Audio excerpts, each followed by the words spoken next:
في الحفلة المباركة من المعلوم لديكم أن من له ولد في العهد الحاضر فكأنه ملك القناطير المقطرة، ومن له بنت فكأنه خسر الدنيا وما فيها، فلا هم لي ولا حزن لأن هؤلاء أولادي، فإن زوجت أحدا منهم فسأملك مئات آلاف من المال.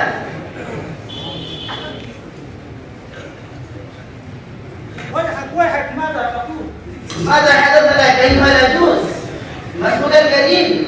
اسمي عبد الرحمن. ومن أين أنت؟ من الله أباك. وما اسمك الكريم؟ أنا اسمي محمد رئيس علي. ومن أين أنت؟ أنا من مديرية النظام بولاية عسام الميدان. أيها العجوز، لما تدور من هنا وهناك؟ وماذا تبغي؟ وعن أي شيء تبحث؟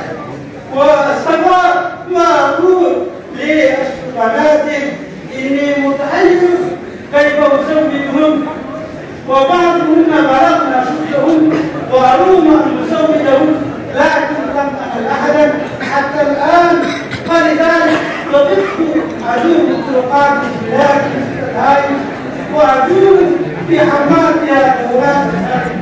نعم، هي أيضا أبناء كثيرة وأنا أفكر في تزويجه. فإن كان الأمر كذلك فهي تؤدي التعريف ونأخذ النكاح على طريق الكتاب. نعم، إني أزوج ولدي هذا بنتا، لكن بشرط وهو الجهاز، وهذه النساء قائمتها فيما يلي سيارتان وثلاث دراجات ناضية ومبنى شامخ وجميع أساس البيت و300,000 دولار أمريكي هذا. ويل لك كنت سمعت أن الأغنياء يقتصون دماءها، لكني رأيتك بعيني الحقين الآن أنك منهم. أيها العجوز، لماذا تقول لي كذا وكذا؟ أنا أريد لأن ولد ما يجدر لابني، لأنه قد حصل على شهادة ماجستير في جامعة أكسفورد ببريطانيا. عينك سكن ولدته لتحصل على أموال كثيرة في مناسبة التزويج. صدقت يا أبتي، إني لا أتزوج بدون المال. نعم، إني لم أزوج ولدي بذاك.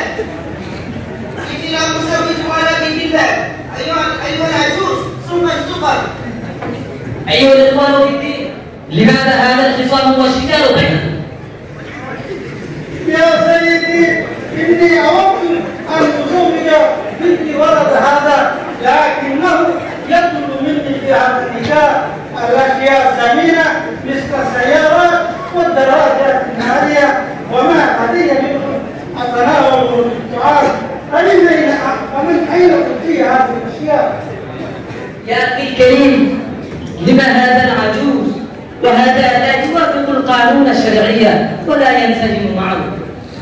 يا سيدي، تقول هذا ضد الشريعة، وقد وجدت في كثير من الكتب أنه من الشريعة المقدسة المطهرة، فكيف تجيب؟ أيها المعجوز المغفل المكرم، كيف يمكن أن يكون هذا من الشريعة؟ بل الشرع يمنع الناس عنه، فإن لم تصدقني فهيا ندعو عالما كبيرا وداعية عظيما قال صيته آفاق العالم، وهو العلامة الدكتور الشيخ صالح بن فوزان الفوزان حفظه الله وأطال الله بقاءه،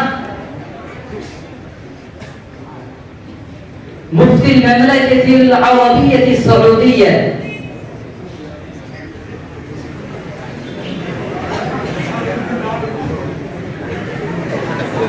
السلام عليكم ورحمة الله وبركاته. يا سيدي، من فضلك تفضل في مسجد الجامعة الآن لساعة قصيرة. نعم، فجزاك الله خيرا.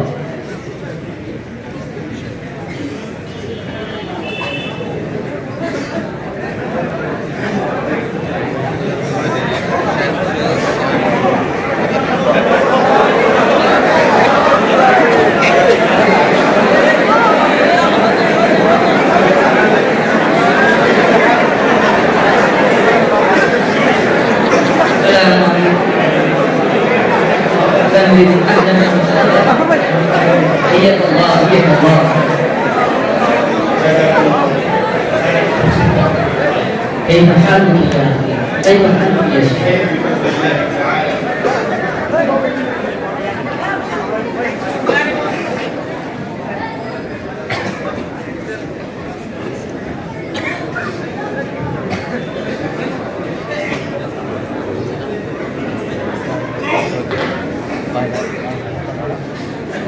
جلوس، تفضل بالجلوس. جزاكم الله خير.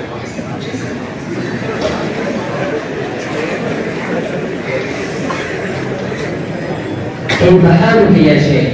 الحمد لله بخير بفضل الله تعالى. وكيف انت؟ الحمد لله أنا بخير. ما شاء الله. لماذا دعوتني ايها الاخ؟ هذان يختصمان في الجهاز فأعلمهما كنها الجهاز وحقيقته في ضوء الكتاب والسنة. ان شاء الله اني احاول.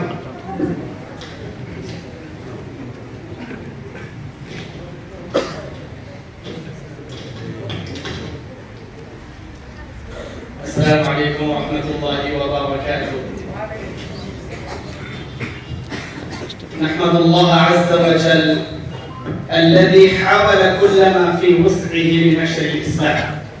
نحمد الله عز وجل الذي جعل قلوبنا مولعا بالدين والإسلام، ونصلي على رسوله الكريم الذي حاول كل ما في وسعه لنشر الإسلام في كل ناحية من نواحي العالم.